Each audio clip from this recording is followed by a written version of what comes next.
Welcome back, guys. Today I get to share with you Subaru's 7 best safety features in action, as well as an example of how they've benefited me over the last 2.5 years of owning my Outback Wilderness. And spoiler alert, I hit something. You're gonna have to find out though. Was it reverse automatic braking or was it forward front emergency braking? Anyways, buckle up and let's dive right in. Having an abundance of safety features well beyond the 7 that I'm gonna list today is what makes Subaru a top safety pick plus. And in general, Subaru and their safety features are a little bit cheaper than a lot of the other crossover competition. And usually you can get most of these safety features even on the base model, but usually the next level up, like the premiums, have most of these features, which I really appreciate that Subaru offers them at such a low price point. Since the 7 safety features are going to come awfully quick, it's worth mentioning before we start that the basic heads-up display on the Subarus that come with that have a few different flashing lights. Green means that things are good, usually like you're locked on to cruise control the car in front of you. Yellow means that things are not very good. Red means that things are really not good and you're likely about to crash or cause an accident. And liking this video means that things have never been better. So the first feature is reverse automatic braking. This sometimes comes more on the higher end Subarus, not always on the lower trim levels, but it's absolutely worth it. Basically, when you're backing up, it might sense that there's something behind you and it'll slam on the brakes and not let you progress further backwards before you shift the shifter back into drive to pull away from whatever the object is.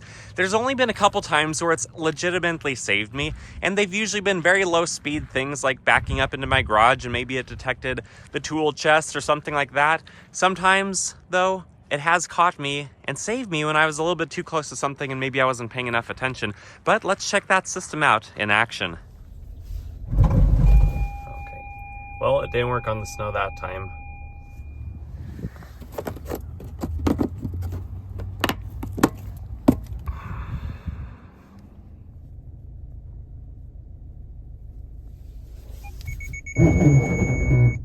It worked that time. That's good. I know that was pretty silly, but I wanted to check it out because I've tested a Forester one time and I did try the same test and it did detect the snow and it stopped me. But bumpers are made to be bumped into and mine's perfectly fine. But I'm doing the testing so that you don't have to, so that you can know kind of what to expect and that it should work, but don't count on it. It's a backup plan. It's not a first line of defense. That's paying attention. The second safety feature worth mentioning is rear cross traffic alert. This is especially handy when you're backing out of a really busy parking spot, like at Costco, where there's constant traffic any time of day. But it has been pretty useful in most situations, and it usually will detect things that you can't quite see depending on what your visual obstruction is with vehicles around you or your general location. But I will say there have been a few moments where it is a little bit annoying. Typically when I'm backing up in, say, a parking lot or something like this, and there's maybe a road over here, it might detect a car that's way further away than what I'm just backing up a few feet to do. Overall though, very good system.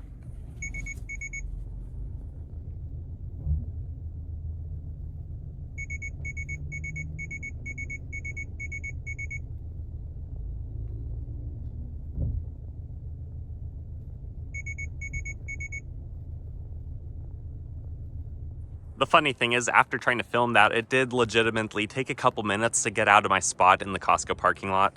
The third feature is the adaptive cruise control, which, since most of my Outback's miles are highway and interstate, since it's mostly my highway commuter, it works really well, and I've used the adaptive cruise control setting for probably 3/4 of all the mileage that I've ever put on this. So whether you're on the interstate and you want to keep 2, 3, 4 increments distance between you and the vehicles in front of you to avoid windshield damage from rocks and things like that, or you're even using it around town, the vehicle will actually come to a complete stop, and then my braking system will actually hold you there until the vehicle in front of you starts moving. Unlike some other manufacturers where their vehicles might stop you, but then it'll start to creep forward or try to get back up to speed, which is extra dangerous. Although I'm not encouraging that you use cruise control in town, I'm pretty sure that's illegal, and that's why I've never done it. So as you can see in that CGI demonstration that I put together, that's actually the true CVT characteristics, and it actually does a really good job of integrating speed adjustments, whether up or down. It's not a lot of constant up and down shifting like a standard transmission would be, where you then sometimes get a lot of engine revving, especially on my Turbo Outback where it makes a ton of low end torque. It's really not that abrupt. It's not that much in your face, and it's a really smooth, pleasant process. You often don't even notice it. But then it's additionally really cool how the CVT works to sometimes increase your speed while the RPM is also dropping. But again, not as abrupt as a traditional upshift in an automatic would be. Number 4 is the lane keep assist feature, which I will say there are a few exceptions. It doesn't work perfectly. In fact, it can be quite dangerous about 1% of the time, but 99% of the time it works really well. Most of my experience when I'm not test driving other new Subarus is with the Gen 3 system, which is the 2 cameras. The newer Outback Tourings and a lot of other Subarus are starting to adopt the 4th gen system that has the 3rd camera in the middle. So you guys can comment below your thoughts and opinions on that. But overall, it works really good. It's not a hands-free system. And what I mean is it can abruptly bounce you out of your lane. It works the best when lanes are clearly marked, but depending on your part of the country, what specific road you're on, it may have trouble reading that. Although it usually does read pretty well until the weather, the fog, visibility is quite poor outside. In fact, it sometimes seems to read better than I think it should with the outside elements before it tells you that the system is not operable until conditions improve. But overall, it works really well. And again, it's not a hand-free system. This is all CGI, but I've had it for over a minute before, just doing its own thing, absorbing the bumps in the road on the CGI, and then it kind of resets the counter for when it thinks the wheel was touched last. Otherwise, it'll abruptly beep at you after a little while. So as you can see, it works pretty well overall, but I've taken similar corners a number of times, and sometimes it keeps me in my lane, sometimes it bumps me out, or it lets me wander out. Either way, don't trust the system completely. The next system is the blind spot monitoring. And I honestly think it's a shame that some of the newer Subarus, instead of having the whole big patch right there, they just have this tiny little nub now, which is kind of silly. But most of that lights up. The system has never failed me. It always works when I'm trying to change lanes while moving and there's a car. If I'm just sitting in traffic and I turn my signal on, it's not going to flash at me, but when I'm moving, it does. And I'm not sure if those sensors come from the front bumper, the back bumper, if there's other sensors or camera use that I'm not familiar with. But it's a fantastic system, and similar to the reverse automatic braking or some of those other higher paid, more expensive features, if it saves you from one accident, it's obviously worth it. It's already paid for itself.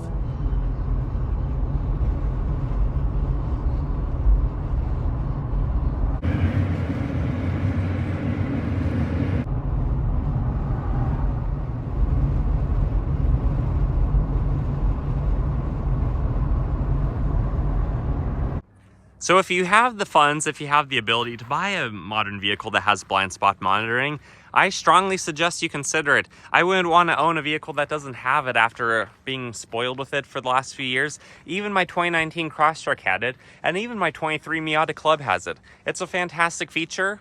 Just don't lose the ability to turn your head and actually check your surroundings yourself, because that's the #1 way to do things. And I'm also starting to realize that this video has a lot of disclaimers regarding safety to keep me out of prison and to keep you guys safe. Number 6 are the steering responsive headlights, but beyond that, the fact that they are extremely bright and they're really good nighttime LEDs. So there's basically a little bit of a motor in there, and when you start up the vehicle, it turns left and right a few times, does this little theatrical display. But how it benefits you is when you're taking a corner, you turn the wheel, the headlights will turn the motor in the way that you're about to start going. So then as soon as the front of the vehicle turns and shifts, you have light on your path, and it's a really cool feature. It's, again, one of those ones that I don't think you need, but after having it, it would kind of stink to go back to regular ones that don't turn with you, especially when you're taking high-speed corners like off-ramps. You guys probably already know this, but for a vehicle to be a 5-star crash test rating, it actually has to be structurally sound and hold up well and meet certain standards. But for a vehicle to be a top safety pick or top safety pick plus, which is something that Subaru likes to flex on the competition, that they have more top safety pick plus models and trim levels than basically everything else.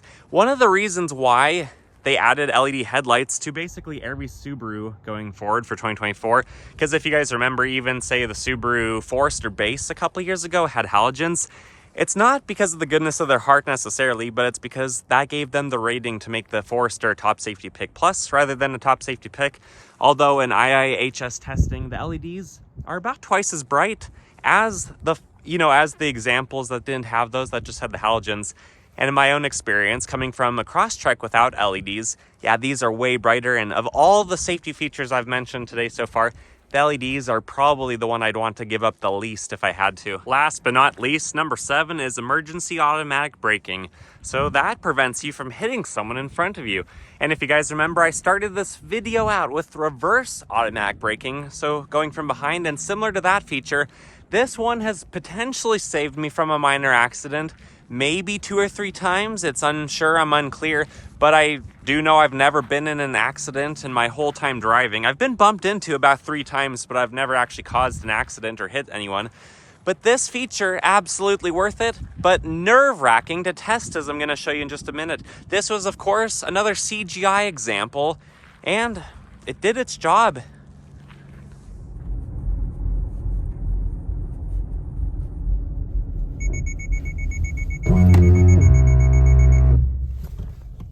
Good job, Subaru. You did your job. Although that was pretty nerve-wracking to test. And I had my foot just right above the pedal the whole time. Anyways, guys, that's my complete list of the 7 top safety features that I currently have on my Outback Wilderness, and what a lot of mid to upper trim level Subarus have, or at least they offer as options. If you found this video helpful or insightful in any way, please consider liking it. That really shows me a lot of support. That shows me more of what you want to see, and it'll show you more stuff like this, whether it's other videos that I've made or other videos that other people have made. Liking videos really shows support and shows you more of what you want to see. Anyways, comment your thoughts and opinions below. Do you agree with my list? Do you disagree? And what is your example? What is your story with those safety features? Have they saved you from an accident? Or have they failed you? I'd like to know that, and I'm sure other people would as well. And if you want to watch more stuff regularly from me, I post at least once or twice a week, subscribe. Otherwise, I wish you the best. Until next time, drive safe.